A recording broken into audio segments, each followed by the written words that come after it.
Bom dia a todos. Meu nome é professor Afonso, eu sou responsável pela disciplina. Vocês estão me ouvindo?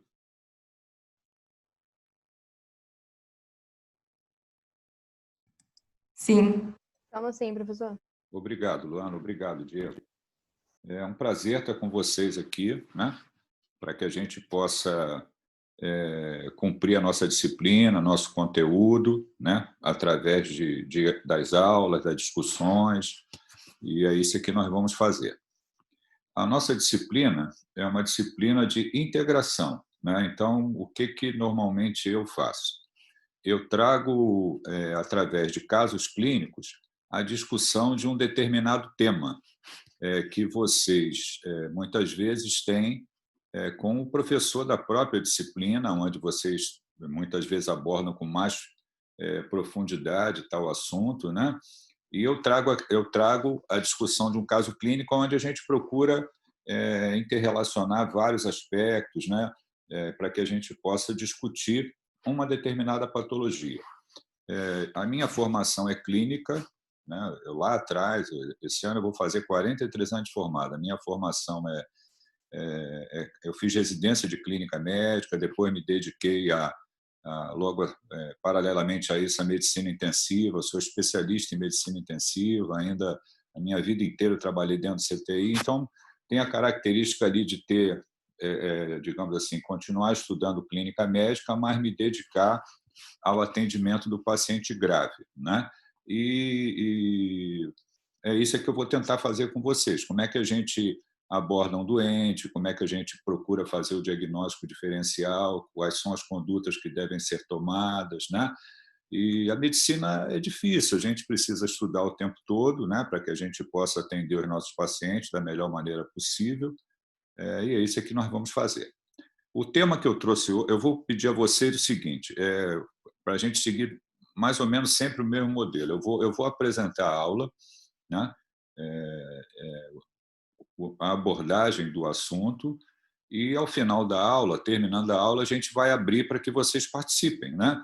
Vocês façam perguntas e esclareçam dúvidas, né? E isso pode ser através do bate-papo aqui no chat, né, ao final da aula, ou pode ser também abrir o microfone e me perguntar, e eu estou disponível para pergunta, para responder, né, na medida em que eu possa esclarecer as coisas. E ao final disso tudo, eu vou pedir a vocês para colocarem ali escrito presente, né? Que vocês também já estão acostumados a isso, para eu ter o controle da frequência de vocês. Então, são três momentos. A aula que eu vou dar, que eu peço que vocês prestem atenção. Ao término da aula, nós vamos discutir, vocês vão esclarecer as dúvidas que vocês têm, para que a gente possa conversar, né? E depois disso feito, a colocação da presença. Eu tenho aqui o controle do número de pessoas que estão na sala. Aqui eu tenho 77 participantes. A turma de vocês é uma turma com 95 pessoas. Então, nós já temos um número bastante significativo de pessoas presentes na sala e, portanto, a gente vai começar.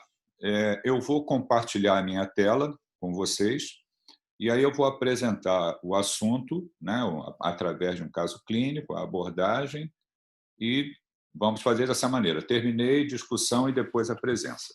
Tá ok? Tudo bem? Eu vou compartilhar e vou perguntar se vocês estão vendo o compartilhamento. Eu vou tirar aqui o meu vídeo, vou compartilhar.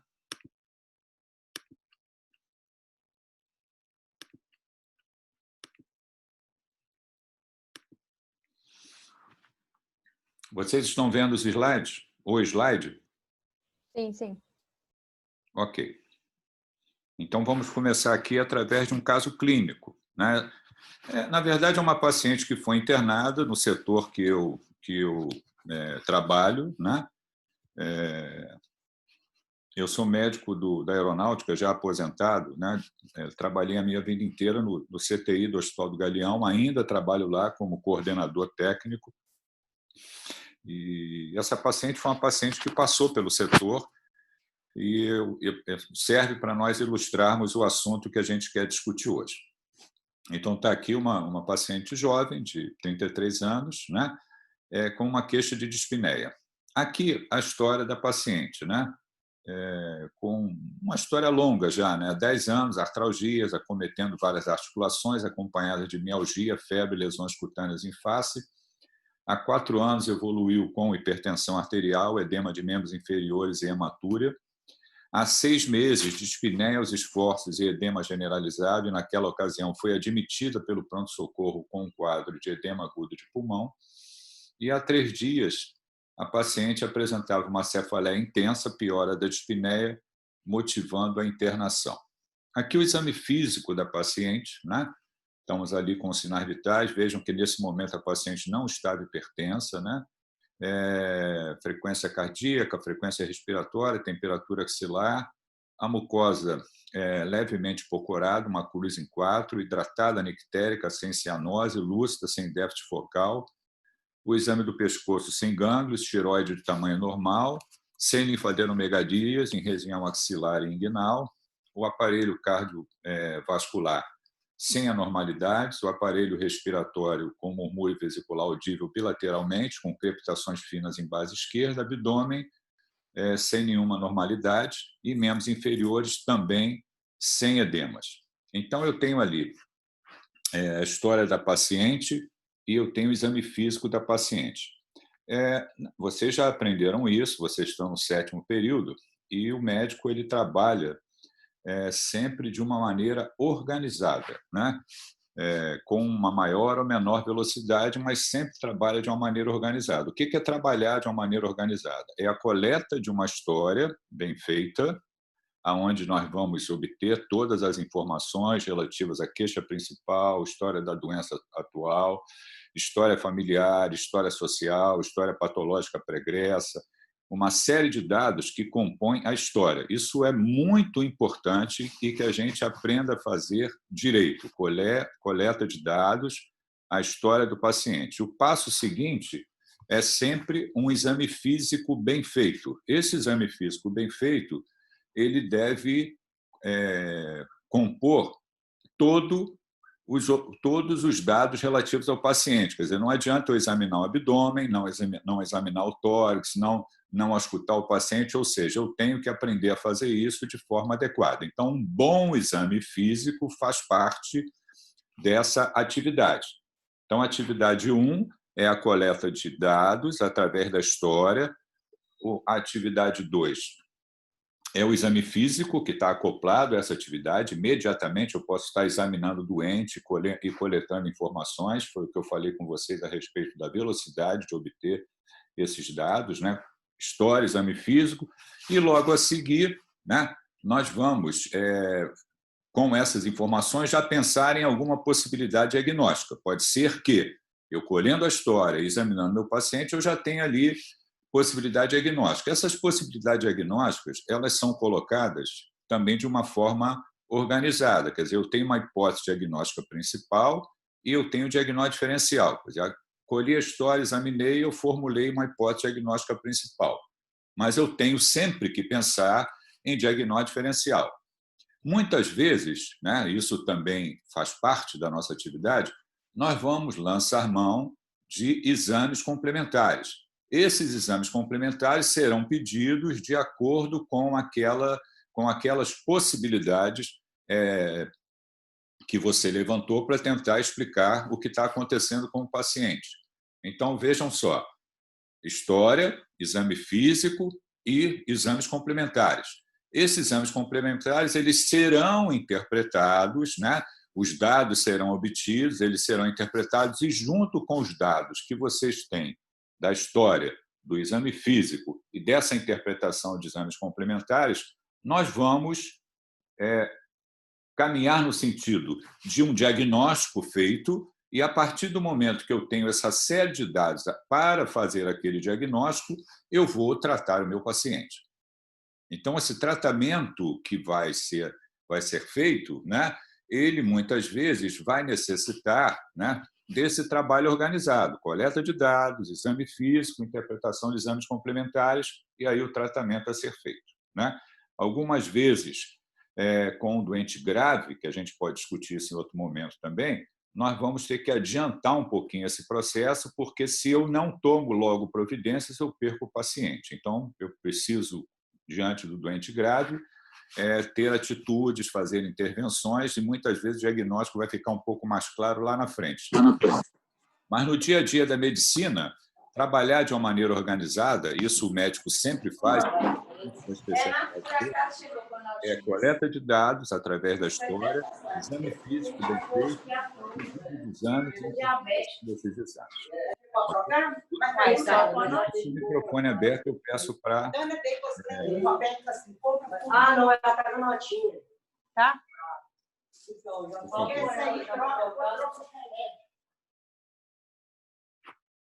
Bom, vamos lá. Então, aqui, eu fiz uma pausa para falar a respeito de como o médico trabalha para fazer um diagnóstico, ok?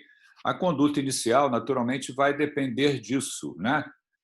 Para onde eu vou direcionar. Se eu estou atendendo o paciente com dor torácica, eu vou caminhar ele no sentido de esclarecer a dor torácica. Se eu estou atendendo um paciente com cefaleia, eu vou caminhar no sentido de esclarecer o motivo da cefaleia. Se eu estou atendendo uma paciente onde eu encontrei no exame físico as mucosas hipocoradas, eu vou caminhar no sentido de esclarecer ou confirmar por que essa paciente tem a mucosa hipocorada. Bom, no nosso caso, né, que nós estamos ilustrando, para a gente chegar no nosso assunto, está aqui o hemograma da paciente. Esse hemograma, sempre que a gente vai olhar o hemograma, nós vamos olhar as 3 séries, né?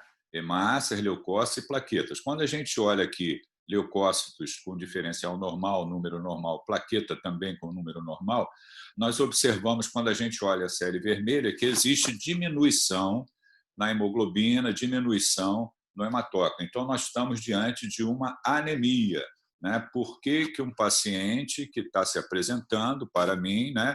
Eu olhei a história, examinei, olhei que tinha mucosas hipocoradas e agora eu pedi um exame complementar, o hemograma, e está trazendo para mim a confirmação desse dado, né, a presença da anemia. Então, sempre que nós estamos diante de um paciente com anemia, a pergunta que será feita é a seguinte: por que o paciente tem anemia? Eu estou encontrando anemia e a pergunta é por que o paciente tem anemia. Esse trabalho sempre será feito por qualquer médico que vai atender um paciente que tem anemia. Vocês estão estudando, estão fazendo curso para se tornarem médicos generalistas. Então, cabe ao médico generalista também esse papel de fazer o diagnóstico de anemia e esclarecer o motivo de anemia. Naturalmente, casos que requerem uma investigação mais detalhada, né? Nós vamos encontrar patologias onde isso é absolutamente necessário, nós vamos encaminhar para um colega da especialidade onde ele estuda isso com profundidade, que é o colega que faz hematologia. Eu posso ter paciente que eu preciso do hematologista, né, para ver o caso, para proceder alguns exames especiais, para esclarecer e tratar aquele paciente que tem lá uma anemia. Mas isso não é a regra, isso é exceção. Normalmente, o clínico, diante de um paciente com anemia, ele tem condições de avançar e esclarecer por que aquele paciente tem anemia e o que deve ser feito. Ok?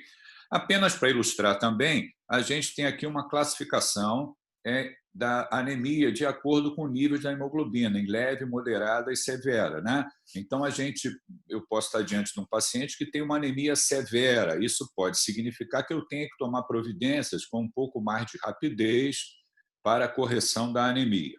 Não é o caso da nossa paciente. Nós vamos começar a falar a respeito de como que a gente aborda a anemia, como que eu investigo, né? Como que eu abordo, como que eu investigo a anemia.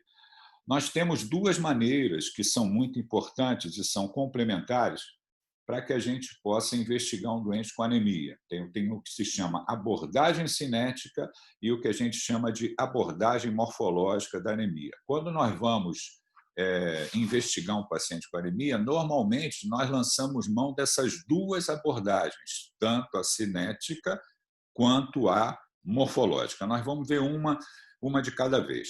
A abordagem cinética da anemia, ela inclui 3 possibilidades, né? Diminuição da produção de hemácias, aumento da destruição ou perda de sangue. Então, o que está acontecendo com o meu paciente para explicar a anemia? Diminuição da produção, aumento da destruição ou perda de sangue. Aqui eu tenho uma série de itens que podem ser responsáveis ou ser colocados como diminuição da produção. Um é bastante comum no nosso meio, né? Nós vamos atender N pacientes, né? E nós vivemos no Brasil, né? E que podem apresentar deficiência de nutrientes, principalmente ali ferro. Então, tem ferro, folato, B12, dieta, má absorção, né?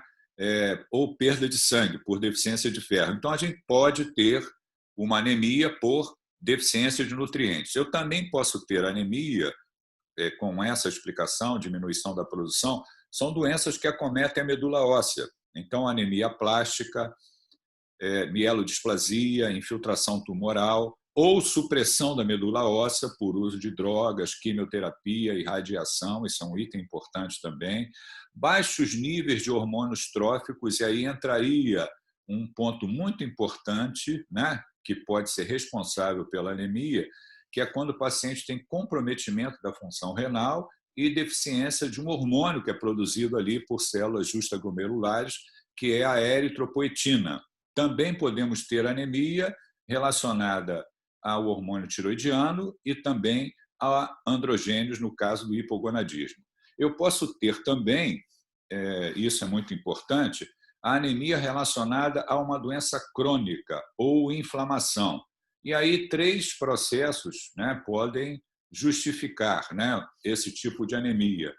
Uma infecção que leva a um período mais longo, né, processos inflamatórios, como doenças inflamatórias, né, doenças autoimunes, ou malignidade, que também são responsáveis por essa anemia de doença crônica e inflamação. Nós vamos ver isso com um pouquinho mais de detalhe, falando a respeito da reduzida biodisponibilidade do ferro. Então, diminuição da produção de hemácias. A outra é aumento da destruição. Isso inclui anemias hemolíticas, né, inatas, e nós temos as hemoglobinopatias, né, como talassemia, anemia falciforme ou então a esferocitose. Nós temos as anemias hemolíticas adquiridas, e aí cabe falar da anemia hemolítica autoimune com cumbis positivo, púrpura trombocitopênica trombótica, síndrome hemolítica urêmica e malária. Malária, ela causa a infecção. A infecção é causada, né, tem um mosquito, tem um plasmódio, e aí você tem a infecção. Essa infecção faz com que ocorra lise de hemácias, né, destruição de hemácias, e você tem a malária como causa de anemia hemolítica. No caso do teste de Cumbis, para poder explicar para vocês, que está presente na anemia hemolítica autoimune, é interessante que vocês saibam isso, é importante que vocês saibam. Aqui eu tenho, ele pode ser positivo, como nós chamamos, de forma direta ou forma indireta. Então, eu tenho teste de Cumbis positivo direto, teste de Cumbis positivo indireto. O que é o teste de Cumbis positivo direto? Eu tenho ali o sangue do paciente, eu tenho as hemácias do paciente. Essas hemácias, elas estão, exatamente porque tem a anemia hemolítica autoimune, elas estão recobertas com anticorpos. Esses anticorpos, quando a gente coloca um soro antiglobulina, isso é o teste exatamente, essas hemácias aglutinam. Então, o que é o teste de Cumbis direto? É eu ter o sangue do paciente, as hemácias do paciente, caso elas estejam recobertas com os anticorpos, eu vou colocar um soro antiglobulina humana e, na presença desse soro antiglobulina humana, essas hemácias recobertas com esses anticorpos vão aglutinar. Isso chama-se teste de Cumbis positivo direto. O que é o teste de Cumbis positivo indireto? É apenas o plasma do paciente, onde existem os anticorpos, e aí nós colocamos esse plasma junto com esse soro antiglobulina e hemácias. Quando eu coloco esse plasma do paciente junto com o soro antiglobulina humana e as hemácias, também ocorre a aglutinação. Então, o teste de Cumbis ele serve para detectar anticorpos que estão presentes na anemia hemolítica autoimune. Ele pode ser positivo de forma direta, ele pode ser positivo de forma indireta. Eu posso também ter a anemia por perda de sangue, né? Então, se um paciente fez um sangramento relacionado a trauma, ou então se ele fez um sangramento relacionado a hemorragia digestiva e se apresenta com hematêmese, melena, ou um sangramento por conta de uma menstruação, de sangue menstrual, né, menometrorragia, ou então um tumor, né, um mioma que sangra de maneira significativa. Quer dizer, eu posso ter a perda de sangue, esse dado foi obtido ali da história do paciente, do exame físico do paciente, e isso, obviamente, me explica o motivo da anemia. Eu posso ter também esse sangramento que está escondido, que a gente chama de sangramento oculto. É quando o paciente tem a perda lenta e contínua de sangue por um motivo que eu devo investigar. Então, eu encontrei anemia, já falei para vocês, né, se eu encontrei anemia, por que o paciente tem anemia? Esse porquê o paciente tem anemia pode ser por conta de um sangramento oculto, por exemplo, um câncer de cólon. Então, eu preciso investigar. Tem anemia, tem 70 anos de idade, tem alteração do hábito intestinal. Doutor, eu estava evacuando normal, agora não consigo evacuar. As fezes estão saindo de calibre menor, fezes em fitas. Eu evacuei com um pouquinho, as fezes estão escuras. Opa, eu tenho que investigar ali por que o paciente tem anemia. Isso pode significar um câncer de cólon. Então, esse é papel do clínico, né? Não apenas ele detectar a anemia, mas investigar o motivo da anemia. A resolução do problema não é apenas tratar a anemia. A resolução do problema é identificar a causa, resolver a causa e, paralelamente a isso, tratar a anemia. Isso é muito importante. Tem anemia, por que tem anemia? Abordar a causa. E o sangramento está colocado aqui como possibilidade de ser induzido. Isso quer dizer o seguinte, quando eu interno um doente, isso é o que eu vi a minha vida inteira, né? A gente interna um doente grave e esse doente grave muitas vezes está anêmico por conta da própria patologia, né? E também eu vou lançar mão de uma série de exames para poder acompanhar esse doente no dia a dia. Isso é muito comum dentro do CTI, o paciente faz uma série de exames diariamente para poder ser tratado. E ao longo dos dias, né, passam-se alguns dias, 3, 5, 7 dias, na semana subsequente eu posso ter esse doente que lá atrás não tinha uma queda na hemoglobina, agora tem por conta de testes diagnósticos repetidos, né? Quando a gente faz uma série de exames, eu colho hemograma, glicose, ureia, creatinina, sódio, potássio, hepatograma, coagulograma, tudo isso eu estou colhendo sangue, gasometria, eu estou colhendo sangue. Então, fazendo isso todo dia, repetindo isso durante, por exemplo, uma semana, eu vou ter, na semana subsequente, uma queda do nível de hemoglobina exatamente por conta dessa retirada diária de um volume razoável de sangue para poder fazer teste diagnóstico. Isso é necessário para poder tratar esses pacientes. Lembro aqui que também pode haver sangramento quando o paciente é submetido a um ato cirúrgico. Ele entrou sem anemia em sala e agora ele está evoluindo com anemia no pós-operatório. Isso também é importante quando a gente vai acompanhar os nossos doentes no pós-operatório. Isso é muito importante porque sangramentos são previstos ocorrer em cirurgia e muitas vezes o cirurgião, o anestesista, o que ele faz nessas situações? Ele manda fazer reserva de sangue. Então, o paciente interna, é feito uma cirurgia eletiva de um porte maior, onde existe a possibilidade de sangramento maior, é feita a reserva de sangue. Caso esse paciente efetivamente sangre na cirurgia, ele já tem o sangue lá no setor de hemoterapia que ele pode receber. Também podemos ter sangramento por uso de drogas, e o principal exemplo aí são os anticoagulantes, que são drogas que são utilizadas para tratar determinadas patologias, e muitas vezes essas drogas acabam levando a anormalidades significativas da coagulação, podendo inclusive ocorrer sangramento espontâneo. E aí eu chamei a atenção ali de sangramento retoperitoneal, que é um dos motivos que pode levar à presença de anemia, dor abdominal, distensão abdominal de um doente que está fazendo uso de anticoagulantes oral. Outra maneira de nós abordarmos a anemia é o que se chama abordagem morfológica. Essa abordagem morfológica ela é baseada nos chamados índices hematimétricos. Esses índices hematimétricos eles nos ajudam a classificar a anemia de acordo com o resultado desses cálculos, desses índices hematimétricos. Aqui nós temos como que esses índices hematimétricos são calculados. Essa conta é importante que vocês saibam, embora muitas vezes nós não façamos essa conta no nosso dia a dia, porque o próprio laboratório já me dá essa informação do valor do VCM, do valor da hemoglobina corpuscular média, da concentração de hemoglobina corpuscular média, mas da onde está vindo esse número? Esse número está vindo através dessa conta aqui, que é feita.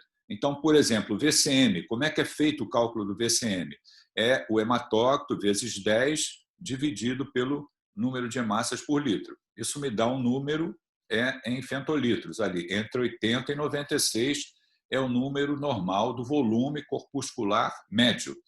Esse volume corpuscular médio vai permitir que esse número pode estar menor que o normal, ele pode estar normal e ele pode estar acima do normal. E, de acordo com isso, nós vamos classificar as anemias com volume corpuscular médio, que seria o volume corpuscular médio baixo, que seriam as anemias microcíticas, onde você tem um VCM menor do que 80. E ali nós temos uma lista, vejam que a gente já tem uma lista ali de anemias que tem essa característica de ter o VCM baixo. Então, se eu faço um hemograma e tem VCM, tem anemia, né? A hemoglobina está baixa, o hematócrito está baixo e o VCM está baixo, ela já vai ser classificada ali como anemia microcítica.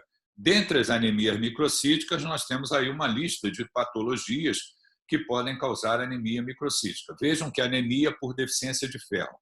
Uma outra forma que também nós vamos utilizar é a respeito da concentração de hemoglobina corpuscular média, né?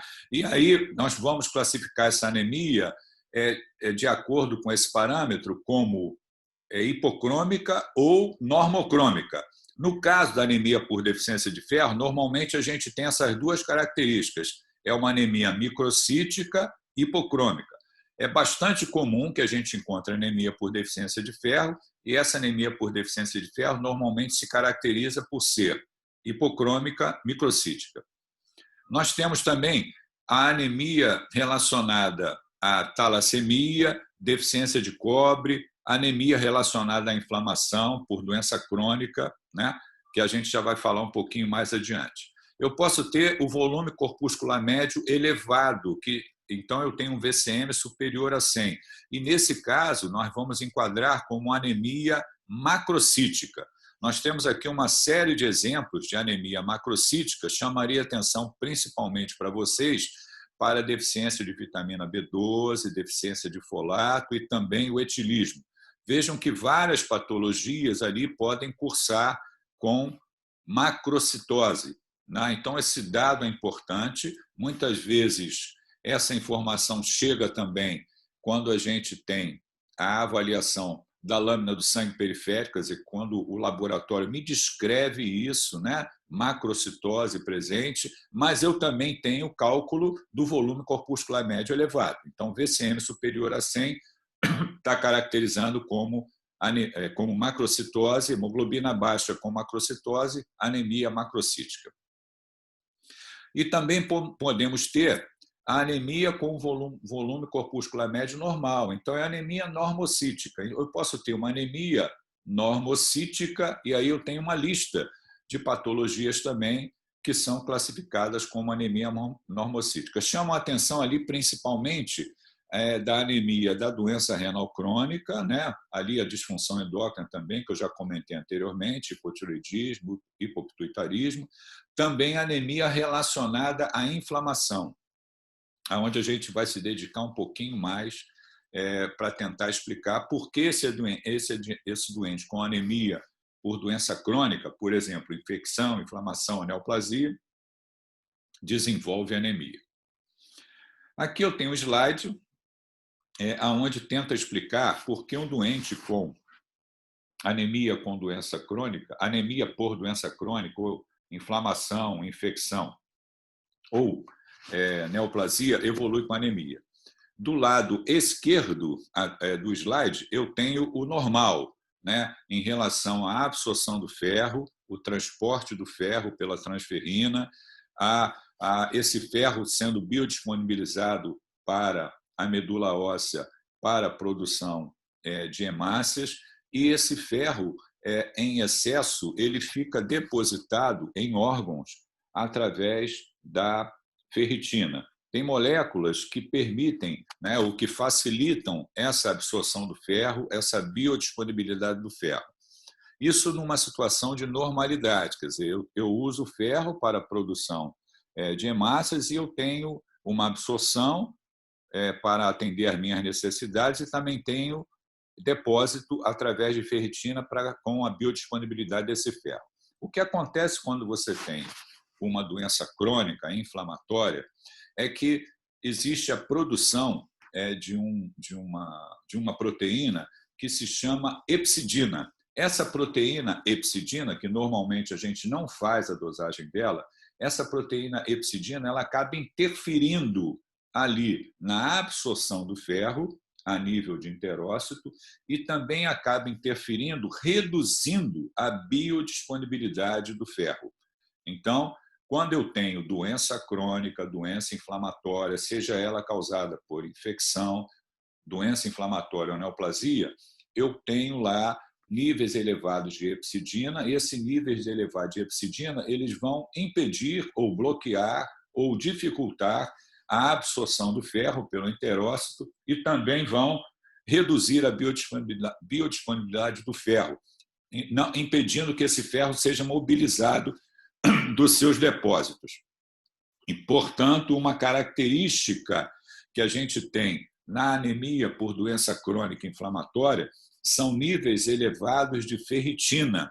A gente, quando vai avaliar esse paciente, né, pedindo mais exames para esclarecer o motivo da anemia, nós podemos ter os níveis elevados de ferritina exatamente porque o ferro não tem essa biodisponibilidade nessa patologia, na anemia da doença crônica inflamatória, por conta dos níveis altos da hepcidina. Então, aqui uma tabelinha, né? Quando eu tenho essas variáveis que eu vou investigar o meu paciente com doença crônica, né? Quando eu tenho a doença crônica, eu vou ter ali a biodisponibilidade, como eu já expliquei, a biodisponibilidade do ferro reduzida e os níveis de ferritina vão estar normais ou aumentados. Então, guardem, na anemia da doença crônica, a ferritina está elevada. Bom, a nossa paciente, eu acabei, agora que eu estou mostrando mais exames da nossa paciente, vejam que ela tem ureia e creatinina elevada. Então, quando eu encontro um doente com ureia e creatinina elevada, isso significa comprometimento da função renal. Esse comprometimento da função renal, ele pode, isso também é classificado de acordo com níveis, com estágios. No caso específico da nossa doente, é uma paciente que tinha doença renal crônica. Era uma paciente que tinha uma doença inflamatória, ela tinha lúpus eritematoso sistêmico, evoluiu com comprometimento da função renal, que deteriorou, acabando ou caminhando para a doença renal crônica, e essa doente era uma doente incluída em programa de hemodiálise. Então, eu tenho uma doente que é uma paciente renal crônica, que é relacionada a uma doença inflamatória, doença autoimune, que é o lúpus eritematoso sistêmico, e eu estou mostrando para vocês agora o comprometimento da função renal. Bom, retornando o que foi dito lá atrás, né, e tentando juntar as coisas, a minha doente ela tem anemia e o motivo importante para a evolução dessa anemia, para o aparecimento dessa anemia, é o comprometimento da função renal.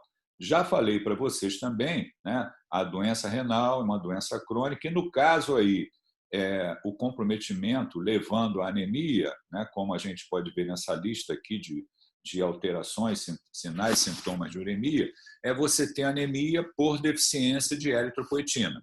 Então, o doente renal crônico, ele vai ter o déficit de eritropoetina e isso vai fazer com que, ao longo do tempo, né, ele desenvolva anemia. Quanto maior o comprometimento da função renal, quanto menor for o clearance de creatinina, você vai ter o déficit da produção da eritropoetina e o aparecimento da anemia ao longo da evolução desse paciente com doença renal crônica.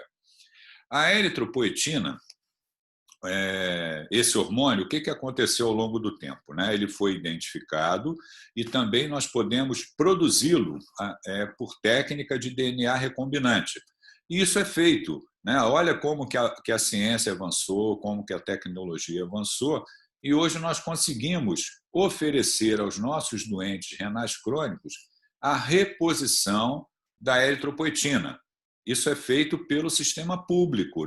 Normalmente, o doente renal crônico ele faz diálise através de centros, através do sistema público, do SUS, e também essa medicação, para tentar minimizar, impedir a evolução para a forma mais severa da anemia, é a reposição da eritropoetina, que é feito regularmente para os doentes com doença renal crônica. Olha que interessante o que o avanço da ciência proporcionou, e isso é oferecido a todos os doentes que têm doença renal crônica. Apenas para ilustrar também a possibilidade do uso ilícito da eritropoetina, que acabou ocorrendo com a disponibilidade dessa molécula também, com a disponibilidade desse hormônio, da eritropoetina. Então, aqui nós temos a história de drogas que são utilizadas, que foram utilizadas de forma ilícita pelos atletas, principalmente em competições de alto desempenho, nas Olimpíadas. E vejam que, ao longo dos anos, passou-se a se preocupar também com o uso da eritropoetina. E uma coisa interessante também para que a gente possa ver como que funciona. Eu posso dosar os níveis de eritropoetina sérica. Vejam que isso entrou na lista de drogas proibidas em 1990, como está sinalizado ali no slide. E também foi criado, no ano de 2008, como está colocado aqui, o que se chama passaporte biológico do atleta. O que é isso? Na medida em que ele participa das competições de alto desempenho, ele colhe sangue para a avaliação laboratorial, ele colhe sangue para a pesquisa de uso de substâncias ilícitas.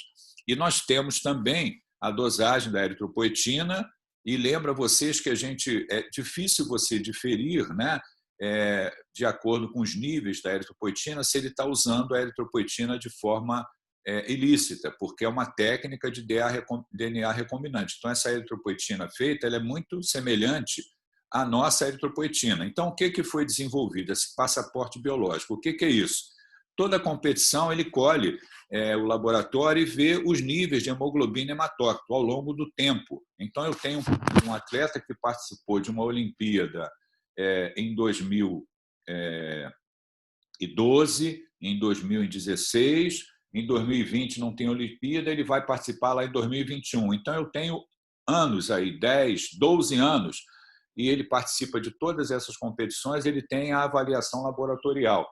E os níveis de hemoglobina e de hematócrito desses pacientes são monitorados. Se esses níveis de hemoglobina e hematócrito eles se elevam de uma forma desproporcional, eles se elevam de uma maneira que não é o previsto, o que significa isso? Que ele está usando a eritropoetina de maneira ilícita. E isso é confirmado e ele é afastado das competições ou perde todos os seus títulos. Bom, isso aqui é a nossa referência de sempre, que é o Harrison, que é o nosso livro de clínica médica. Eu agora vou interromper o compartilhamento e quero que vocês participem. Vocês podem participar. Vocês podem participar pelo chat, que eu estou monitorando aqui, o bate-papo, ou também podem abrir o microfone e perguntar. Fiquem à vontade. Aqui eu tenho uma pergunta do Diego Seixas, né? A deficiência de eritropoetina ocasiona anemia normo, micro ou macrocítica? É uma anemia normocítica. Lembra, Diego, que eu tenho que também investigar esses doentes a deficiência de ferro, né? Embora, didaticamente, a eritropoetina vai causar uma anemia normocítica. Se o paciente tem também deficiência de ferro, né? Ele pode precisar da reposição de ferro, isso também será investigado. Vamos lá, estou aberto aqui para responder as dúvidas que vocês têm. Vocês podem fazer perguntas pelo chat ou abrir o microfone. Exatamente, Diego, somatório das duas possibilidades. Deficiência de eritropoetina e também a deficiência de eritropoetina está relacionada à doença crônica, insuficiência renal crônica. E a deficiência de ferro também precisa ser avaliada e reposta. Professor? Pode falar. Uma pergunta. Na anemia do Mediterrâneo, qual seria a alteração mais evidente? Quem está falando? Eu, Leandro. Oi, Leandro. Tudo bem, Leandro? Quando a gente encontra anemias que não são as comuns, são incomuns, a gente precisa investigar com mais detalhe, né? Algumas vezes existe hemoglobinúria paroxística noturna, isso vai determinar a necessidade de exames adicionais. Existem as hemoglobinopatias, onde eu vou precisar, por exemplo, fazer eletroforese de hemoglobina, onde você pode ter lá uma presença maior de talassemia naquele tipo de população. Então, a gente vai investigar o doente, né, na medida para esclarecer o diagnóstico. Como eu falei lá atrás, no início da aula, algumas vezes o clínico ele fica enrolado com isso, porque está saindo ali do usual dele. Então, o que ele vai fazer, né? Medicina, a gente tem que ter humildade também. Se eu achar que eu cheguei ali no meu limite de investigação, aonde eu não estou conseguindo mais esclarecer, o que eu vou fazer? Eu vou pedir ao colega, vou encaminhar o caso para um colega da especialidade, que seria o hematologista, né? Então, vamos dar um exemplo, né? Eu estou aqui com um paciente jovem com anemia, onde que ele vem, está pálido, eu acho que ele tem anemia, eu peço um hemograma, confirmo essa anemia, mas o doente tem lá gânglios, tem blastos na periferia, isso pode significar a presença de uma leucose, uma leucemia. O que eu vou fazer? Eu vou encaminhar esse doente para a hematologia para que ela proceda o restante da investigação e possa tratar o doente. Eu não posso ter uma visão restrita, achar que eu vou ou achar que eu vou resolver tudo diante dos pacientes que eu encontrar. Eu tenho limites. Para isso existem os especialistas que podem nos ajudar e acompanhar esses casos com maiores detalhes. Ok? Ok. O João está perguntando os efeitos colaterais da eritropoetina, doping a longo prazo. Existe uma chance maior do paciente desenvolver, por exemplo, complicações cardiovasculares, fenômenos trombóticos. Então, não deve-se usar a eritropoetina, a não ser que ela seja absolutamente necessária. E a principal indicação é no doente com doença renal crônica. Esse é o paciente para usar a eritropoetina. Ok, João? Vamos lá, podem perguntar mais.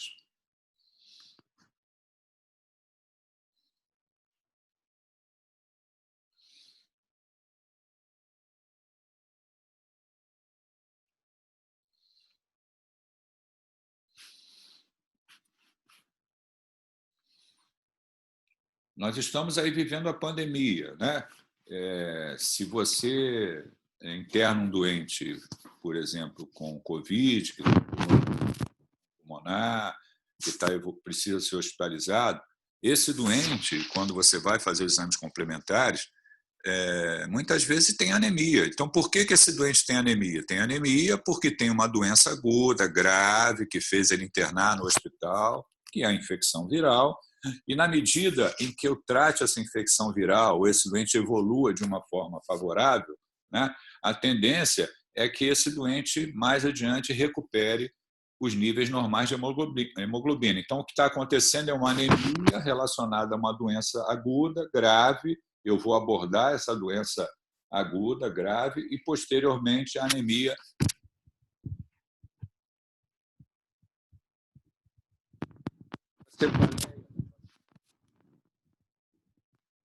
hipertensão arterial.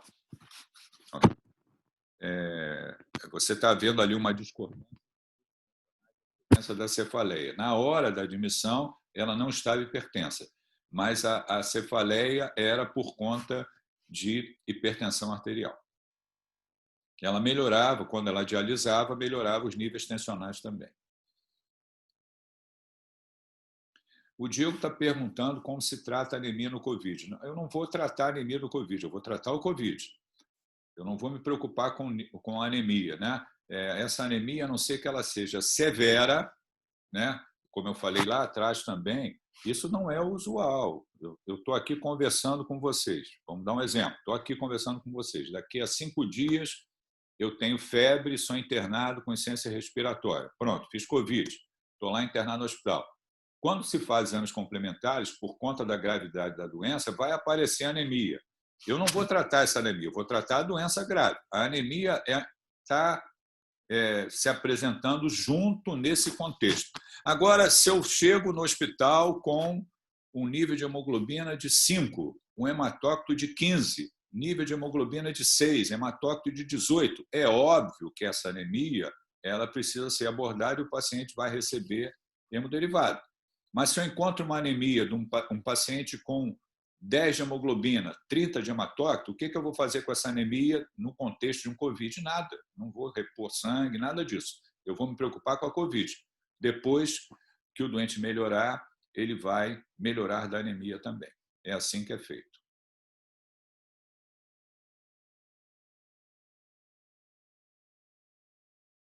Mais dúvidas?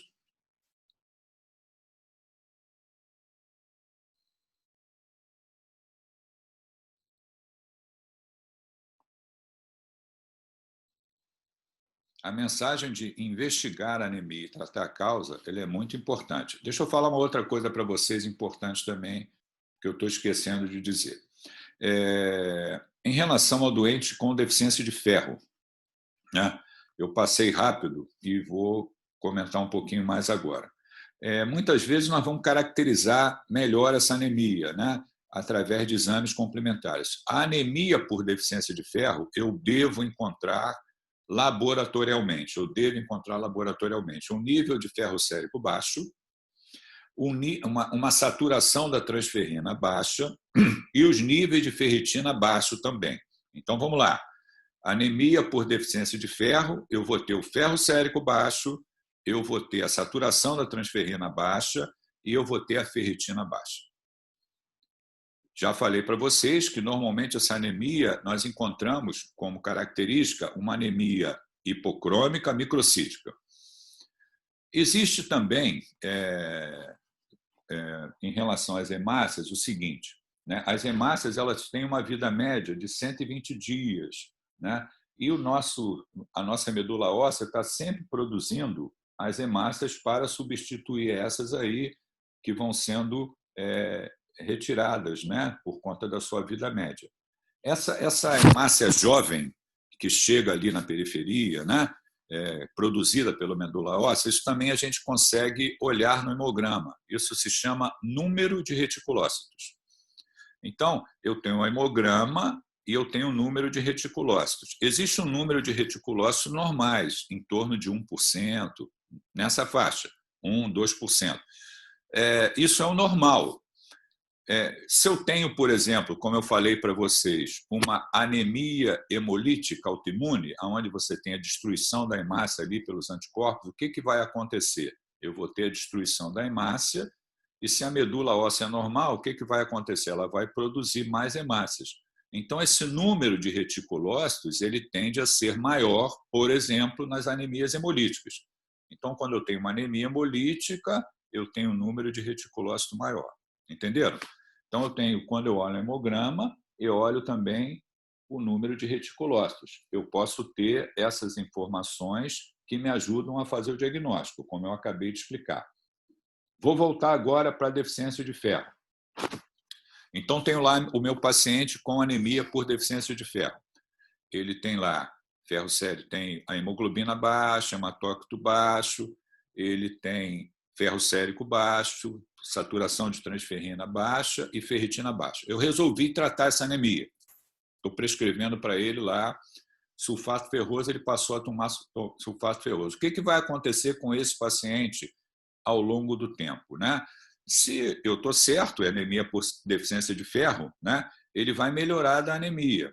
Então, o que vai acontecer ao longo do tempo? Ele vai melhorar os níveis de hemoglobina e de hematócrito. Só que isso demora um pouco para ocorrer, não é imediato, né? Então, eu estou tratando meu doente, comecei a prescrever agora a medicação para ele está usando a medicação e ele volta para eu ver daqui a 15 dias, né? Daqui a 15 dias não aconteceu nada, provavelmente em relação à hemoglobina e hematócrito, que é pouco tempo para ver ainda essa melhora da hemoglobina e hematócrito. Mas o hemograma pode me mostrar uma coisa que ele está respondendo ao tratamento. Como é que esse hemograma pode me mostrar que ele está respondendo ao tratamento? É um nível maior de reticulócitos. Então, olha que interessante, né? Eu estou tratando meu doente, estou repondo sulfato ferroso, a hemoglobina ainda não aumentou, porque tem pouco tempo, mas a medula está respondendo porque aumentou o número de reticulócitos. Então, eu posso usar isso também como um parâmetro para ver a resposta à reposição de ferro num paciente com anemia ferropriva. Outra coisa importante é que, além de eu melhorar ao longo do tempo a hemoglobina e hematócrito, normalmente a gente usa a reposição de ferro por um período maior, por pelo menos 6 meses, para que haja o depósito adequado nos órgãos, principalmente hepático, né, dos depósitos de ferro, para que depois estejam disponíveis, ok? Então, é um detalhe que eu estou comentando a respeito do laboratório do paciente com anemia por deficiência de ferro, como é caracterizado. Também o parâmetro aí do reticulócito, do raciocínio. E já comentei durante a aula que é uma das maneiras de nós diferenciarmos, né, olhando ali os níveis da ferritina, na anemia por deficiência de ferro, a ferritina está baixa, e na anemia por doença crônica ou inflamatória, a ferritina está elevada por conta da hepcidina.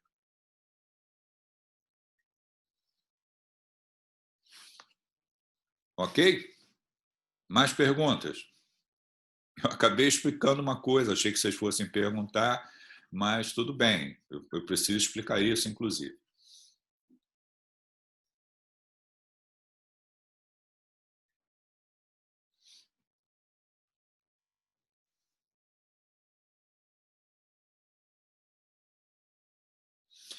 Aqui o Diego está me perguntando se se o reticulócito deve ser pedido à parte.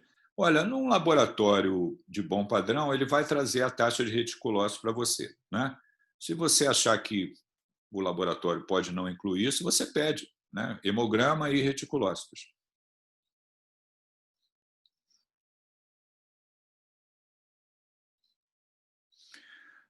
Aqui tem uma outra pergunta do Diego, né? A anemia pode piorar a hipóxia do paciente com Covid? Óbvio, óbvio. Se eu tenho níveis muito baixos de hemoglobina, quem transporta o oxigênio é a hemoglobina. Então, se eu tenho uma condição de níveis baixos de hemoglobina e eu tenho também a hipóxia, é óbvio que isso vai ser agravado pelos níveis baixos de hemoglobina.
Não tem?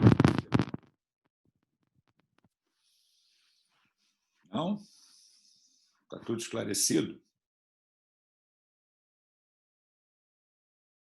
Esse tópico é um tópico da prova, hein? Que a gente vai fazer. Nós temos perguntas relacionadas à anemia na prova, com certeza.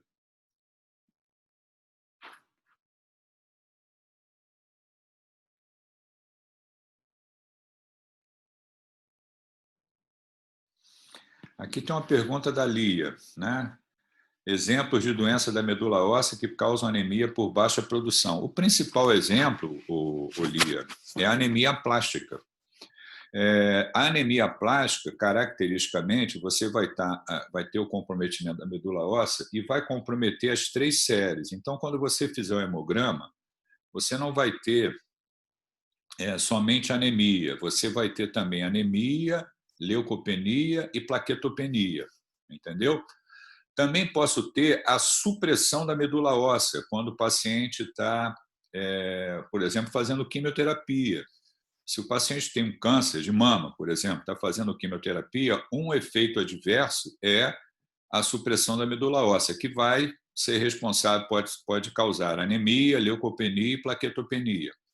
Existem também síndromes mielodisplásicas. Essas síndromes mielodisplásicas, né, elas também causam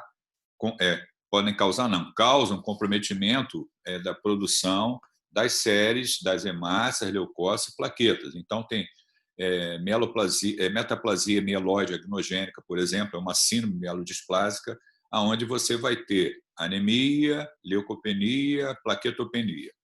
Esses casos, quando você tem o comprometimento das 3 séries, né, e o doente tem anemia, leucopenia e plaquetopenia, muitas vezes a gente tem que investigar se o paciente está usando alguma droga que possa levar a isso, né?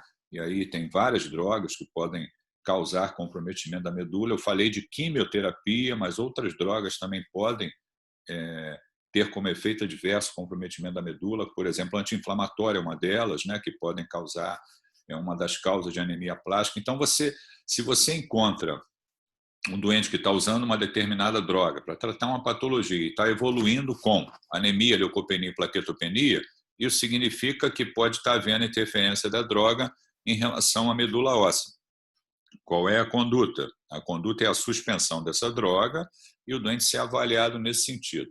Normalmente, esses pacientes que apresentam comprometimento da medula por conta de anemia plástica, síndrome mielodisplásica, eles precisam, e leucemia, outra também, né? Esses doentes precisam ser vistos pelo colega da hematologia. O colega da hematologia, muitas vezes, para poder esclarecer o diagnóstico, ele vai fazer um exame que se chama mielograma. O mielograma pode ser aspirado da medula óssea ou biópsia da medula óssea. Então, se faz a coleta desse material para aspirado e biópsia da medula óssea e isso é analisado. Ali você vai saber se essa medula, por exemplo, ela está hipoplásica ou se essa medula está preenchida por células sugestivas, por exemplo, de uma leucose.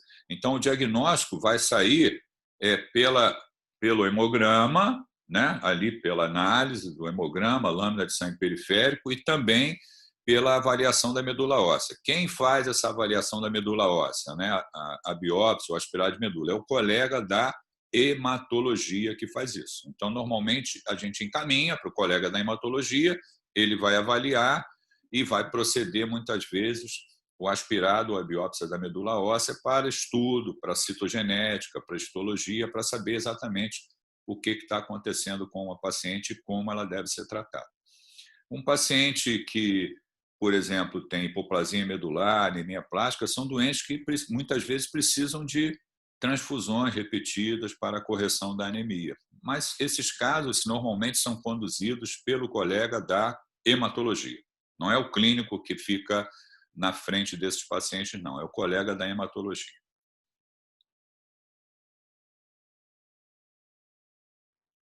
Respondi, Lia?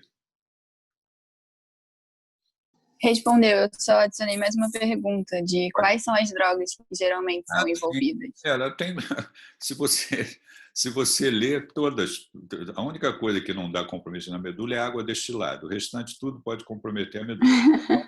Mas são raras, né? Eu estou lembrando aqui de anti-inflamatório que isso eu já vi casos, doente ter comprometimento da medula óssea por causa de uso, por exemplo, de ibuprofeno, né? Mas isso é uma complicação rara. Outra, a gente vai ter oportunidade de falar sobre isso durante o curso também. Uma outra classe de drogas que causa também comprometimento da medula óssea são drogas utilizadas para tratar o hipertiroidismo, né? Por exemplo, o propiltiuracil. A gente vai falar numa aula sobre doenças da tireoide sobre isso. Então, todo doente que usa propiltiuracil, que evolui com leucopenia, tem que prestar atenção que isso pode ser comprometimento da medula óssea, pode evoluir com anemia plástica, entendeu? Então, tem drogas que podem ocasionar mais, outras menos, mas, de qualquer maneira, se eu estou acompanhando um doente de uma determinada patologia, está usando drogas para tratamento, e ele evolui com anemia, leucopenia, plaquetopenia, eu tenho que tentar relacionar com o uso da droga que está usando. Uma droga, por exemplo, um antimicrobiano que a gente usa para tratar no CTI doente com infecção por gram-positivo, estafilococcus, né? Que é a linezolida, né? A linezolida é uma droga que a gente usa para tratar infecção por estafilococcus, inclusive MRSA. Essa droga ela é uma causa frequente de trombocitopenia, de plaquetopenia. Então, todo doente que usa essa droga, a gente tem que estar lá monitorando os níveis de plaqueta, porque ela pode causar trombocitopenia. Caso socorra, a droga tem que ser interrompida. Então, tudo que a gente faz em medicina tem efeito adverso, né? Você vai pesar risco e benefício, vamos tratar e vamos acompanhar a evolução do caso. Em relação à parte hematológica, isso vai ser visto com a evolução com o comprometimento das 3 séries ou de uma série, aí você vai tentar ver se consegue fazer essa relação com alguma droga que o paciente esteja utilizando. Se isso é verdade, essa droga deve ser suspensa, para que o quadro não se agrave. Ok? Tá ótimo, professor. Obrigada. Vamos lá, mais dúvidas?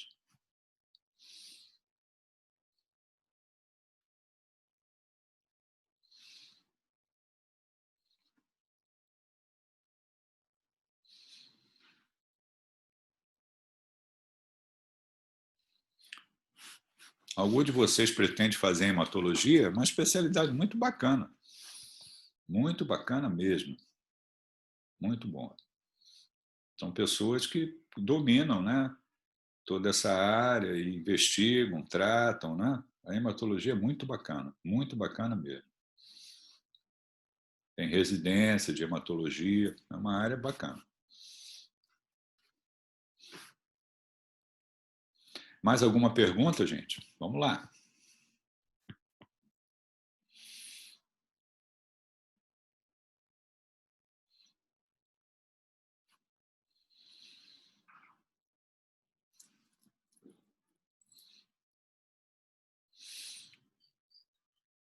Bom, então vamos fazer o seguinte. Eu estou vendo aqui, nós temos 85 pessoas na sala. Eu vou pedir a vocês, então, para colocar presente, né?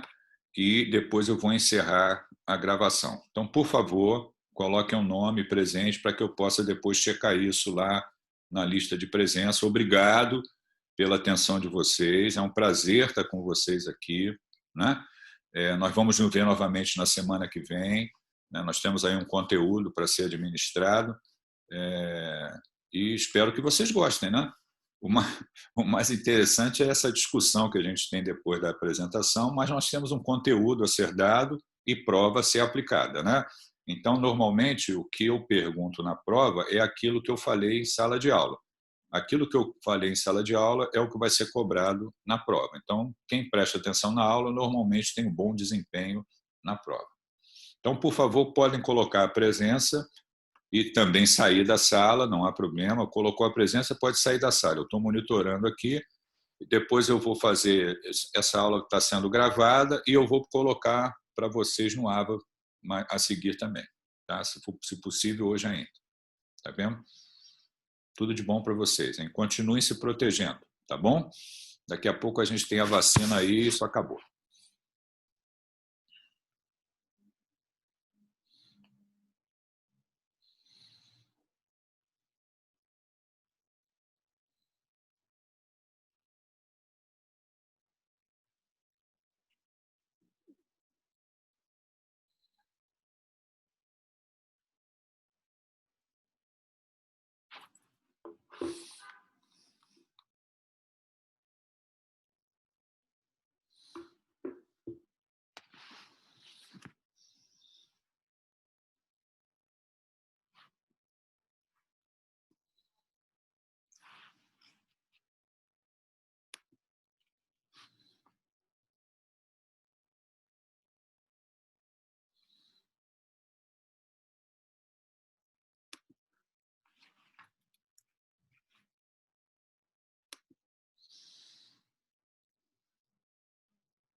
Uhum.